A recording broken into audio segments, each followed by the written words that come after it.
when you're talking about comic books, when you are discussing major events that happen, the biggest thing probably in the Marvel universe was the creation of the super soldier.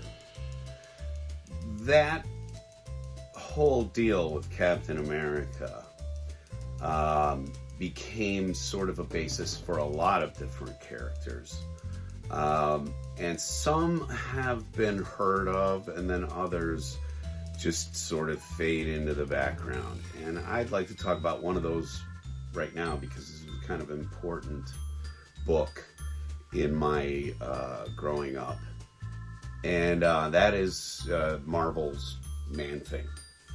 A lot of people will look at it and say, well, isn't that Swamp Thing for the Marvel Universe? Yeah, probably. But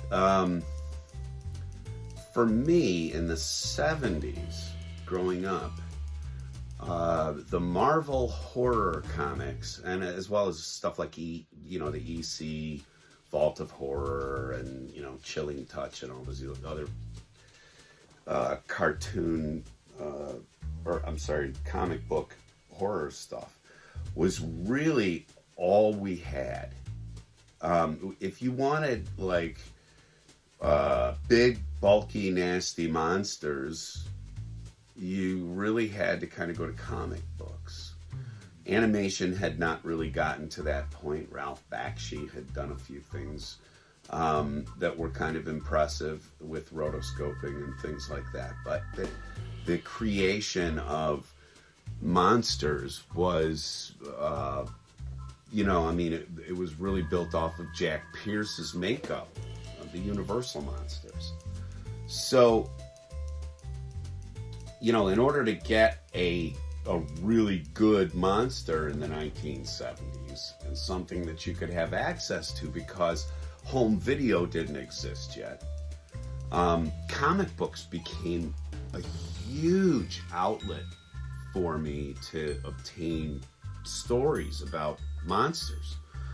Werewolves, Frankenstein, Tomb of Dracula was another huge favorite of mine. And one of those characters being the Man-Thing. This was a character that went through a lot of different hands early on. It went through a lot of different changes. But what you have got out of this was what came out of a lot of the 1970s horror comics. You got Satanism, you got cults, you got demons, you got, Mephisto was coming in and doing his thing, and all of these other sort of incarnations of the devil, Ghost Rider.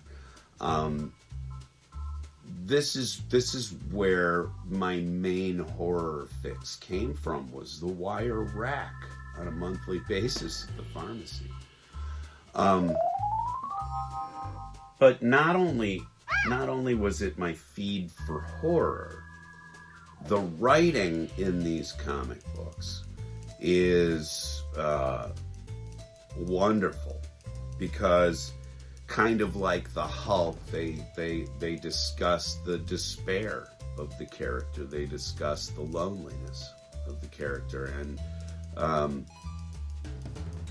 they also discuss being afraid, xenophobia, being afraid of things that aren't like you, and one particular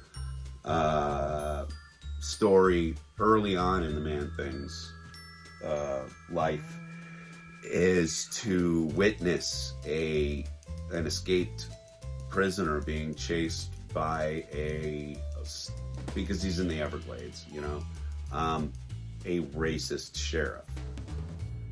And so you've got a man who on one hand has committed murder, and on the other hand you've got a man who is just a racist scum piece of shit, And so it's the assessment of both of these characters, because the Man-Thing his power, if you will, originally, was that anything that had fear in it would burn at his touch. So if anything was afraid, it would just melt. So he would grab people by the face.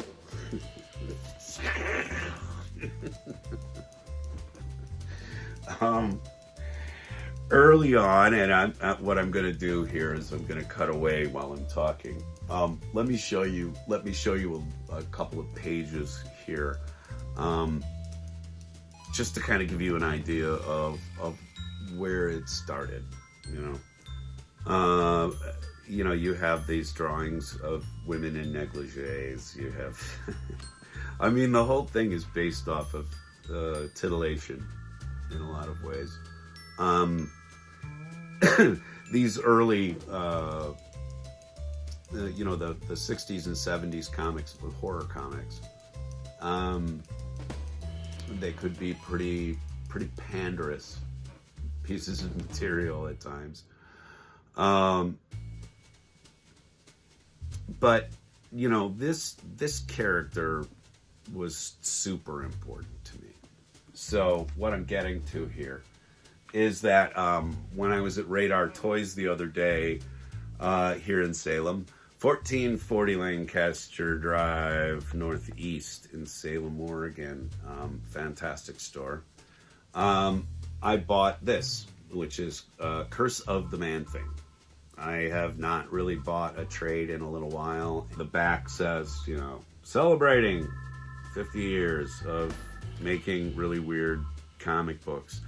The horror comic characters they always started off rough. If you get any of these treasuries now where you can see the earliest stories, things like Werewolf by Night and Dracula and the Man-Thing were very pulp oriented, sort of answering Uncle Creepy and Eerie and Vampirella. There were rough starts, but eventually these characters did get integrated into modern Marvel society. Dracula met the Fantastic Four, and I have that whole run. I have those original comics. So I'm really into the horror comics. I really am. And when I saw this, I thought, wow, cool. I haven't read a Man-Thing comic since I was going through, all the essential stuff. These are black and white reprints. This is where I got the cutaway stuff that I'm going to film later. The miracle of editing. So I got this because it said, an epic sort of event style book with lots of different superheroes featuring the Man-Thing.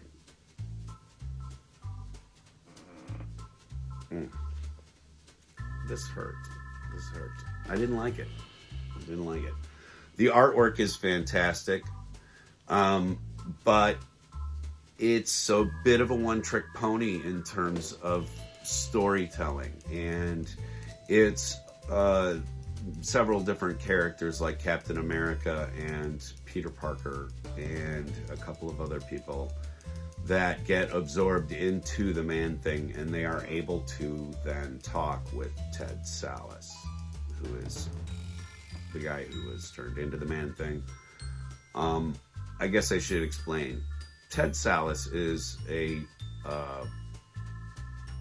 sort of an under the radar chemist, and he was working on a super soldier serum, and of course AIM, which is the antithesis of S.H.I.E.L.D. AIM is the bad guys. They want the serum, and they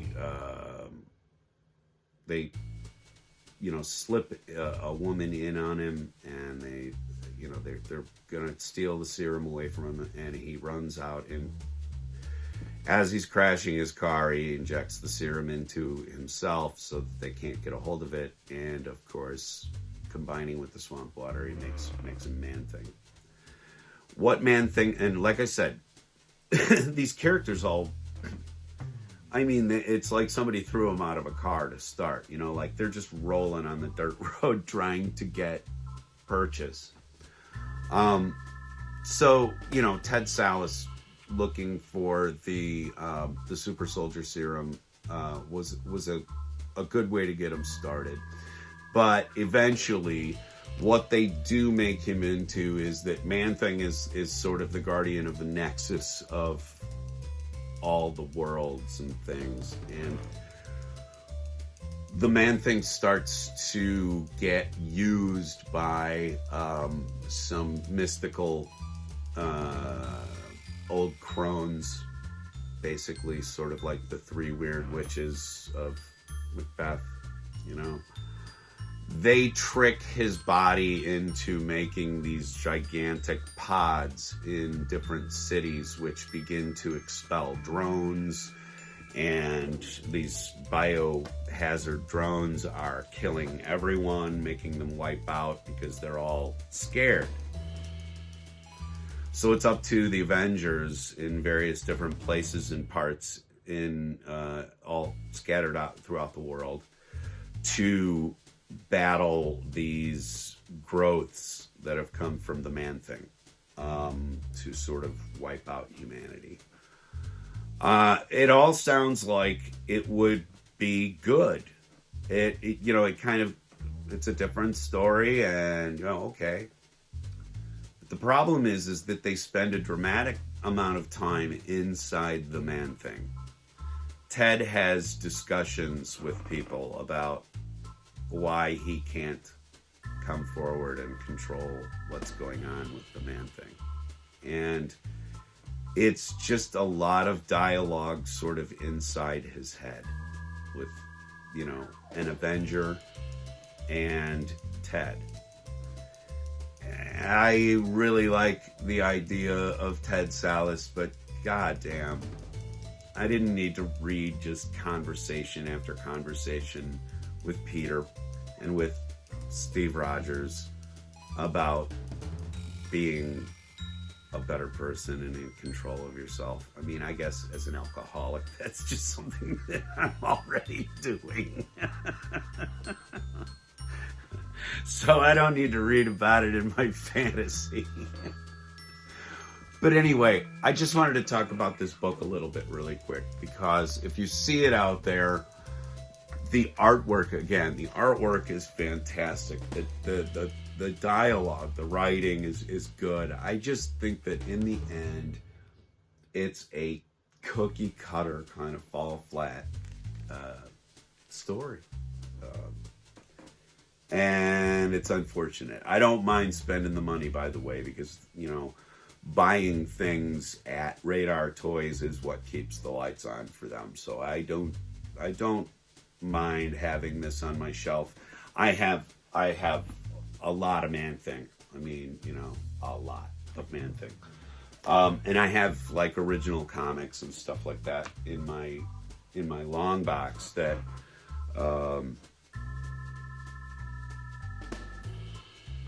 validate my fandom.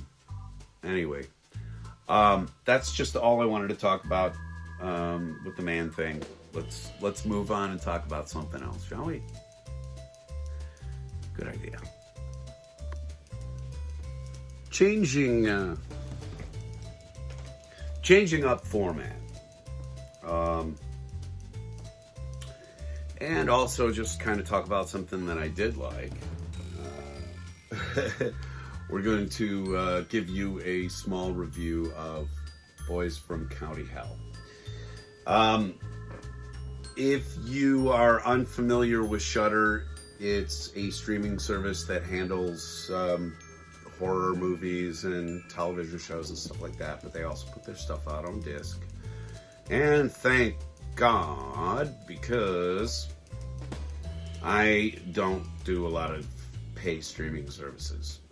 Though some of the stuff that I'm seeing from this company now, I might. I don't know.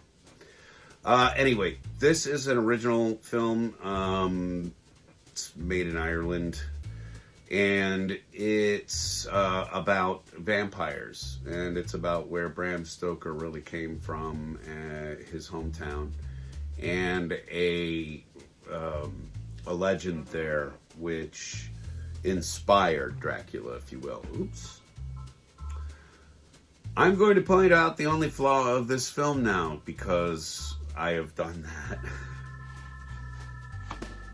that.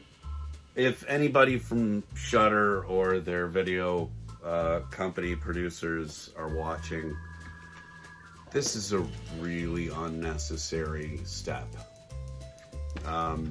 Especially when your packaging looks exactly the same as the sleeve.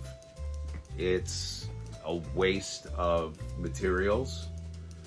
I will be throwing it in the recycling because I just don't need another step to get at your movie. So please, people who are making these cheap ass DVDs, and when I say cheap ass, I say these are the DVDs that, you know, they start ringing out at $10 at various box stores. Stop with the cardboard sleeve. It doesn't add perceived quality. It doesn't. Just make a decent film in the first place, which they have, by the way. This has the Rotten Tomatoes stamp of approval, real fresh on it, and I would say that it sort of belongs in there, towards the lower end. It's you know, the quotes on the cover say it's hilarious and blood-soaked. I will agree on the blood-soaked, and I would say about a third of the hilarity. There's some really funny scenes. There's some really clever dialogue, but on the whole, this is not. It's not the Simon Pegg movie. What was that about the zombies? Oh God. Anyway, Shaun of the Dead. Excuse me. I got a lot up here going on. Basically, what I did want to say is that this is definitely worth adding to your collection if you like vampire movies. As we do here at Monkey Shine Lab, I don't ruin anything, but I will say that this is a very original approach to a vampire tale. I really like it. There are a couple of things where I thought the filmmakers could have been just a tad more brave in their decisions, but I understand that a happy ending where everybody sort of, with the exception of some of the bigger victims, that everybody ancillary to the thing kind of lives through it, which is unfortunate, especially when you consider how good the concept of this vampire is. I will tell you, this is not Dracula. It is not a cape. It is not the children of the night. What beautiful music they make. This is a really cool take on a vampire, and you know what they are, how to deal with them. And again, I'm not going to spoil anything. What I am going to say, though, is that this is well worth your $10. And if you've already got the Shudder service application, go check it out. It's a good movie. I am very glad it is on the shelf. I would encourage people to go out there and support the arts, support these artists who make these movies, especially the smaller ones, and support the people who are kind of delving into some of the more fringe characters. I really appreciate that somebody went ahead and wrote a new story for Dr. Ted.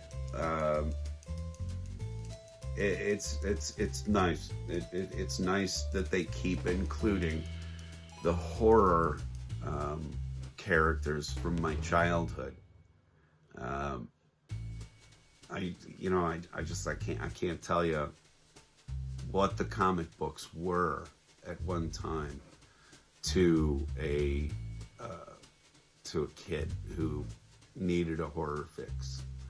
Anyway, if you like what you've seen here at the Monkey Shine Lab, please like, share, and subscribe. Oh, by the way, you all fulfilled a New Year's wish for me. We made it to 200 subscribers on New Year's Day. That makes me feel really good. We are now at 200 subscribers. Let's let's see if I can keep you, because there's a lot of content out there and a lot of people making things.